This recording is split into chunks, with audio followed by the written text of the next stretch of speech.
Hey everybody, it's Miss New York USA 2020, Andreia Gibau, and you're listening to Life After the Crown with Tim Tialdo.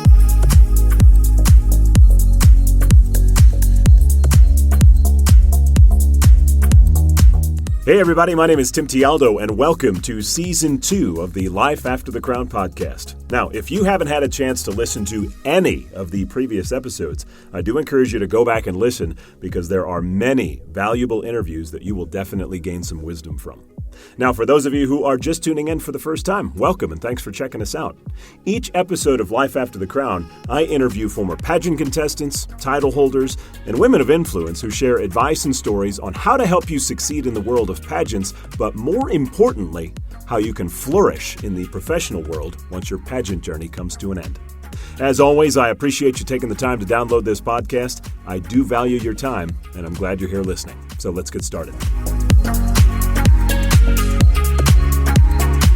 My guest today is the reigning Miss New York USA 2020. She's also a former Miss Teen United States in 2015 and Miss Earth USA in 2017, where she placed in the top 16 at Miss Earth in the Philippines. She currently works as a public speaker and philanthropist. She considers philanthropy the core of who she is due to being an immigrant and being born into poverty.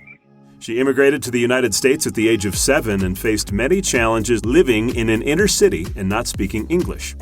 Through her initiative More Than Enough, she serves as an advocate for inner city and underprivileged kids by instilling confidence and empowering them to live their full potential despite their circumstances. She's a graduate of St. John's University with a degree in public relations, and she was named to Phoenix Magazine's 30 Under 30 for philanthropy, and she speaks 4 languages, which has been a great asset since she is an avid traveler. Andreia Gibau, first off, congrats on winning your title, and secondly, welcome to the show. Great to have you on. Hey Tim, thank you so much for having me. Thank you. Yeah, well, exciting. So Miss New York USA, that's I always say about New York, it's such a highly populated state to win that crown with such a massive amount of people in one state. It's got to feel pretty good. It was really cool and also very humbling because I was among so many incredible women that have done incredible things. And, to walk away with that crown that night is something that I really will never forget. And I just feel like I have to do it. I have to do it justice because there's so many other girls that could have that would have loved to have the opportunity that I have. So I'm just really grateful. Well, you and I connected through a former podcast guest of mine, Iman Ubu, who was a former pageant contestant, also the CEO of Sway Media up there in New York. I remember I was sitting around one night and an email popped up from Iman that said, "Hey, I'm sitting here with this girl you got to have on the podcast." And, like you and I talked about before the podcast, it's normally about life after the crown, but I think it is important to talk about life during the crown a little bit, especially for you current title holders. So talk about you and Iman and your relationship and how you guys met. Yeah, so Iman and I go back in 2015, and when I was Miss Teen New York United States, and she was my Miss New York United States, and throughout the whole year, we just became really, really close, and after we both gave up our titles that year, we just stayed connected, and we always hung out with each other here and there, and right before I actually competed for Miss New York USA, we both went out to dinner, and we just kind of talked to each other and shared our 2020 goals with one another, and we kind of said to each other, okay, well, we're going to meet up again once it's 2020, and we're going to celebrate that we have accomplished our goals. And we ended up doing just that. I had won Miss New York USA, and she's been doing some incredible things with Sway. And then she brought you up, and she's like, you should definitely talk to Tim. And I'm like, wait, I love Tim's podcast, so for sure. And before I could even finish the sentence, she had already emailed you. She's like, okay, done. Yeah, I love it. Well, that's why she's successful. She's an action taker, and I appreciate Absolutely. that. I'm glad we were able to connect. So, all right, well, let's talk about this tremendously successful pageant journey that you've already been on. I mean, let's talk before Miss New York USA. You basically won 2 previous national titles. Where did pageantry start for you? So my first competition was when I was 18, and that was Miss Massachusetts Teen USA. I was actually in college living in New York, but I had moved to New York from Massachusetts.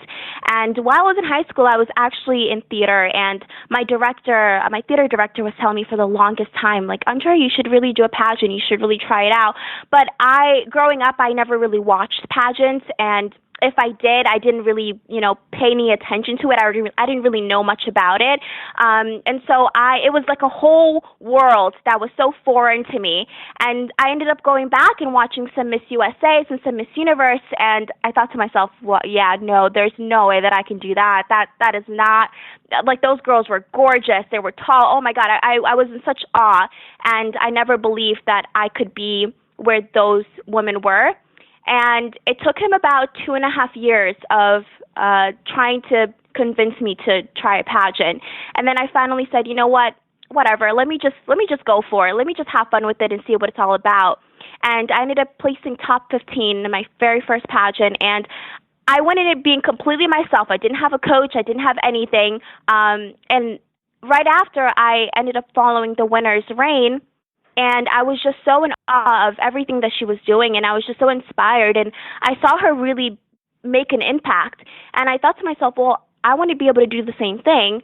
And that's just kind of how everything started from there. Well, I mean, it seems like you're a real natural. I mean, I just browsed through your Instagram last night. I mean, it's like you were made for this. I guess as you're competing at it, what is it that you hope to accomplish with it? Because it took somebody a long time to talk you into it. What do you see pageantry as a vehicle for you? Right. Well, for me, anything that I do, it has to be fulfilling. And ever since I was little, for me, I've always really felt that my purpose was to impact, educate, and inspire. But I never really knew how to go about it and how to make that happen. And it wasn't until pageants. And so I see pageantry as a vehicle and a huge platform for people to really listen to what you have to say and care about what you have to say.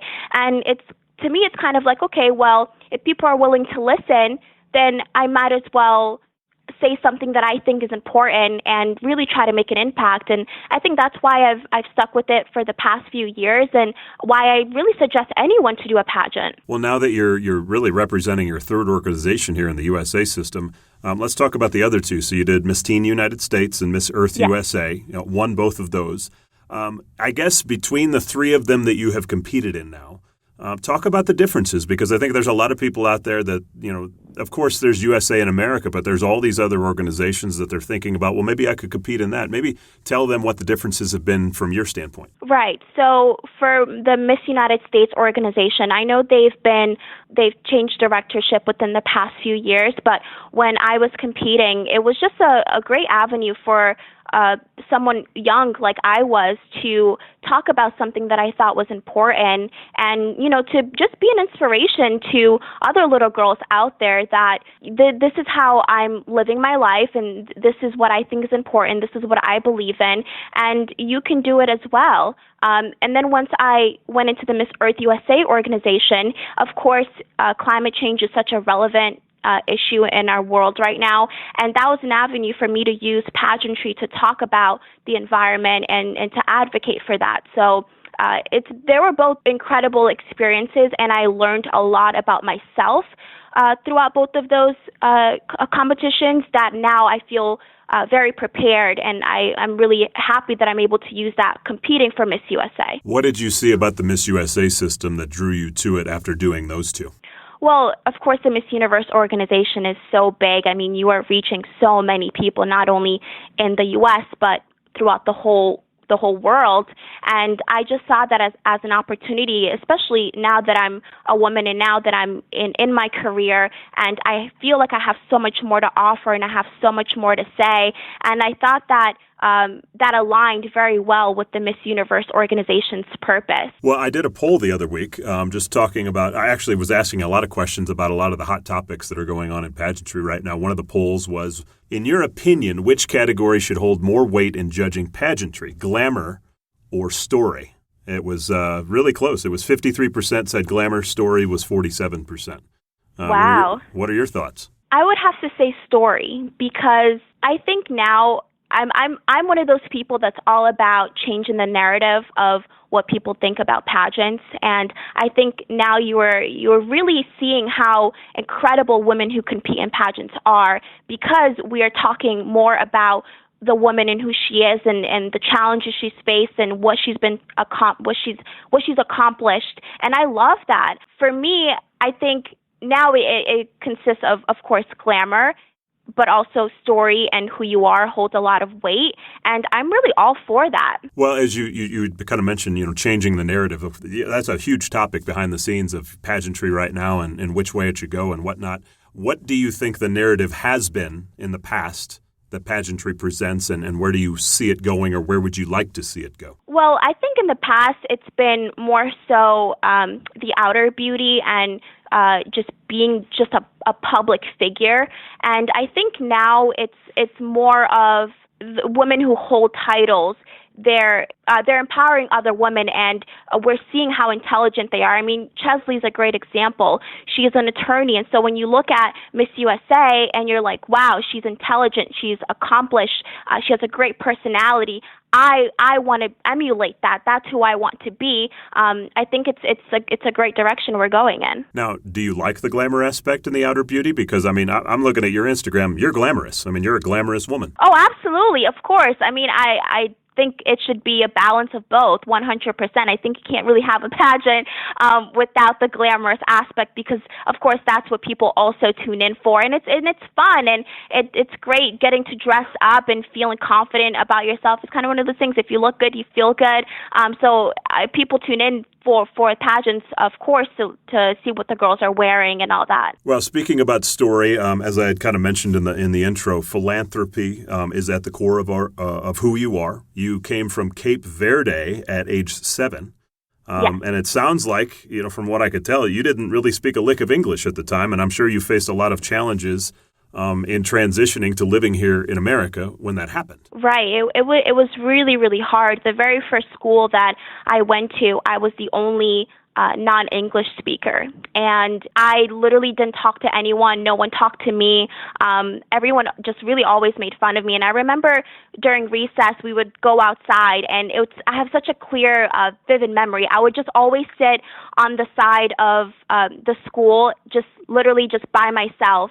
And it was awful. And when I ended up switching to a different school where there were also non-English speakers, that's really when the bullying got even worse, because people were saying comments like, well, you should go back, on the boat that you came from, and you don't belong here. And especially I was just starting to learn English, and so I had a very heavy accent. A lot of my grammar was incorrect, and I just hated being picked on. So after I would leave school and I would go home, I would do my homework, I would literally just stay up really late sounding out words and watching so many different TV shows, because I was scared to continue having an accent, because I just didn't want people to make fun of me. And that's how I was really able to hone in on the grammar of the English language, because I was just so dedicated to not having people look at me and automatically say, oh, she's an immigrant, or think less of me. Well, I got to say, I'm impressed. I mean, I can't even tell that you never spoke English. I mean, you don't even sound like you had a different accent or anything like that, so good for you. Now, that being said, what you just said you went through, I actually have quite a few friends who are from other countries, and I think when you go through a situation like that where you're made fun of, or you're bullied, or you're made to feel like you don't fit in, there is some resentment that falls, into your mind, and you also feel like, you know what, I'm going to prove you wrong, or I've got something to prove. Do you feel that way today, like you have something to prove to the world? Actually, no, not at all. For me, it's not so much proving anything to the world. It's just been proving something to myself, because I grew up with it being one of my biggest insecurities, the fact that I was an immigrant and I didn't speak English. And I remember growing up, I didn't want anyone to find that out. But now for me, it's something that makes me who I am. And I found that that's kind of what makes me powerful, and that's how I feel a lot more confident in myself. So it's not so much that I need to prove anything to anyone else.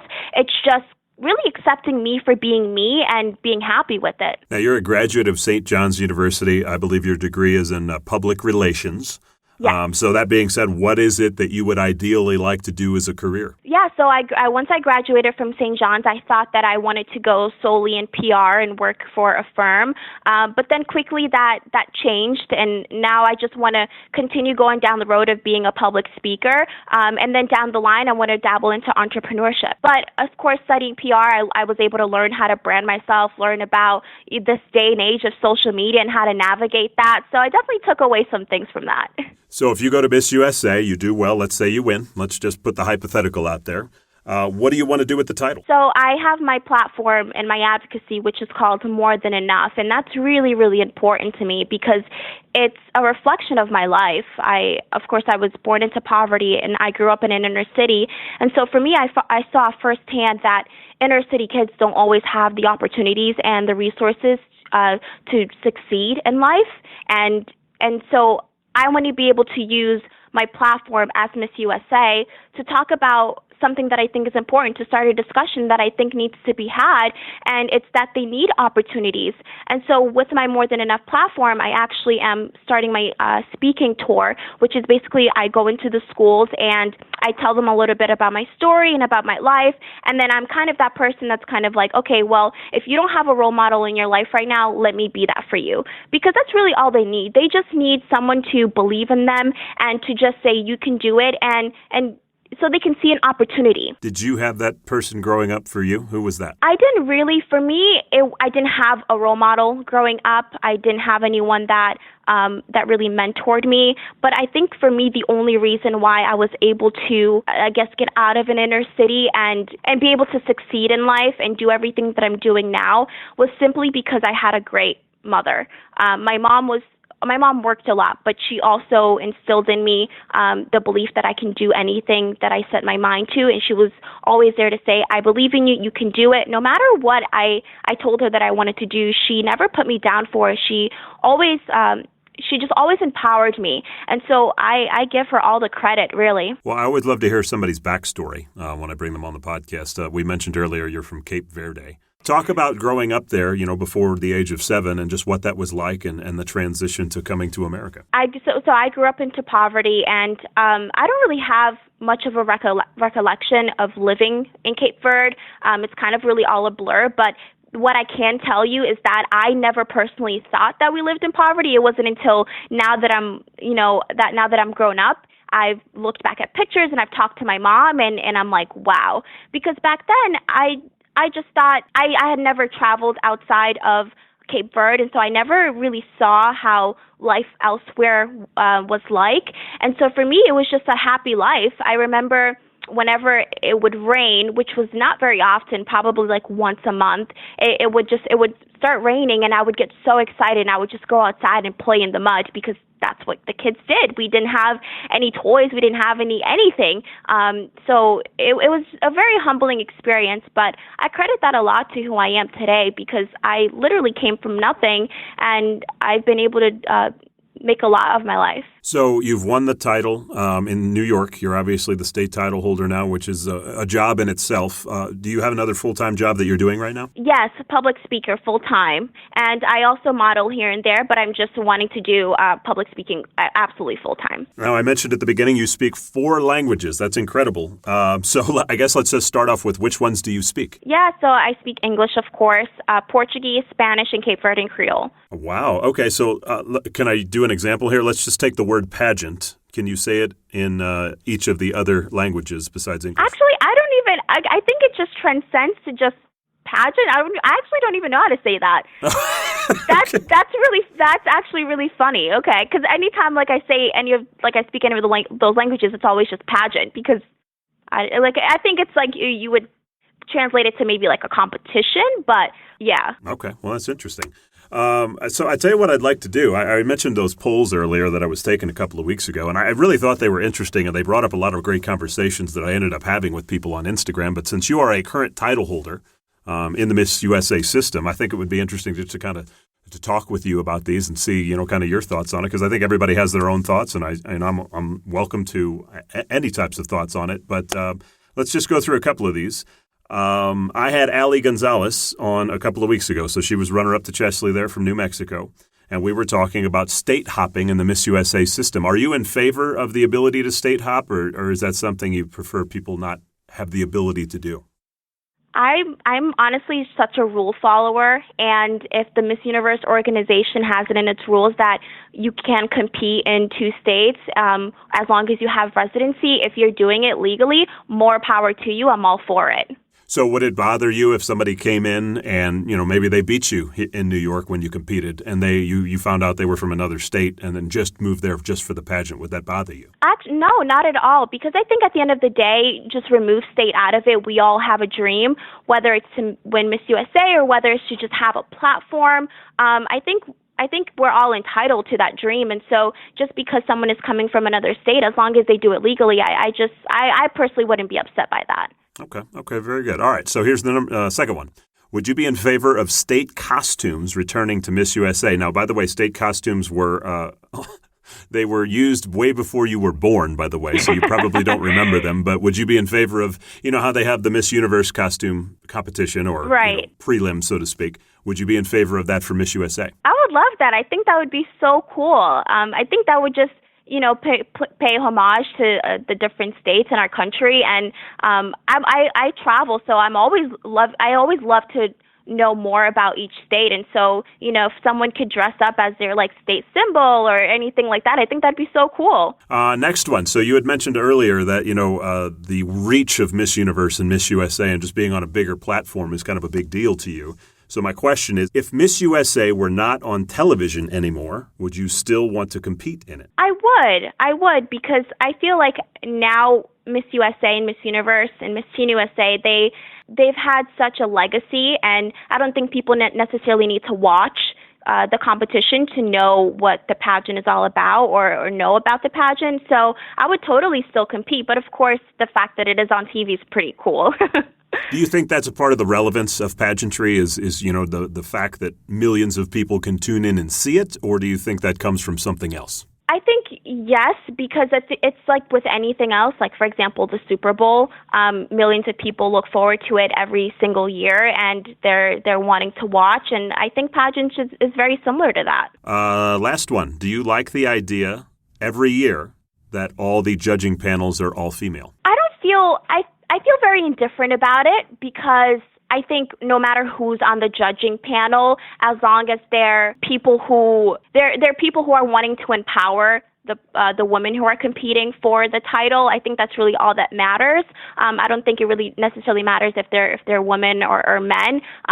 Yeah. So as you're getting into 2020 here, we're in February, and obviously we don't know when Miss USA is yet. What are the things that you're looking forward to as you go through your title holder journey here? I'm just looking forward to connecting with as many people as possible and share about my story, share about what I believe in and my advocacy, because that's really the purpose of me being Miss New York USA, and just connecting with people from not only in my state but from all over the country. And I'm really excited to, of course, meet the other women that are going to be competing for the title of Miss USA as well. Now, you mentioned the person earlier who had kind of talked you into pageantry, and it took a while to finally get you there, and now you've been ultra successful in pageantry thus far. For those girls out there who are wavering on, do I compete? Should I compete? Should I continue competing? Maybe some advice for them from your standpoint after you've gone through what you have. I would say just do it 100%, because whether you walk away with the title or not, you are going to walk away with something. And for me, what I've seen for myself and other women, it's life skills that you are able to apply to your life, no matter what career you're in. And I just think that's so incredible. Well, guess what? I've got my 10 get-to-know-you questions. You ready to do this? I know you've heard it many times, so now it's your turn. Yes. All right, let's do it. All right, so number one. At what age, and this may be very recently, did you first dream of becoming Miss USA? 19. And you are how old now? 24. 24, okay. Number two, did you have a pageant idol when you got into pageantry? Layla Lopes. Ooh, okay, that's a good one. Yeah. Number three, who was your first celebrity crush? I can't really remember my first celebrity crush, but my biggest celebrity crush that I do remember was Justin Bieber, like bowl cut era Justin Bieber. Bowl cut, love it. Number four, since you're a New York City girl, what's your favorite restaurant there? That's a good one, because there's so many good places. Oh my God. How about this? How about for sushi? Let's go with that. That's still really hard. Okay. Oh my God. Or even a coffee shop. I have a favorite restaurant. I have a favorite restaurant. It would have to be fogo de chão because I love Portuguese food, and my mom makes the best Portuguese Cape Verdean food. But living in New York, my go-to place is fogo de chão because that's where I find the most comfort, homey food for me. Very good. Okay, number 5. How tall are you? I'm 5'10". I knew you were tall. I couldn't quite tell, but I was like, I think she's pretty tall. Okay, number 6. Is double dipping at a cocktail party ever acceptable? No, not at all. Not at a cocktail party. If it's like a few people at home if it's a few people at home that you're really close with, then I'm like, okay, maybe you can double dip, but definitely not at a cocktail party. Okay. Number 7, how many cups of coffee do you drink a day? Absolutely 0. I don't drink coffee ever. Good for you.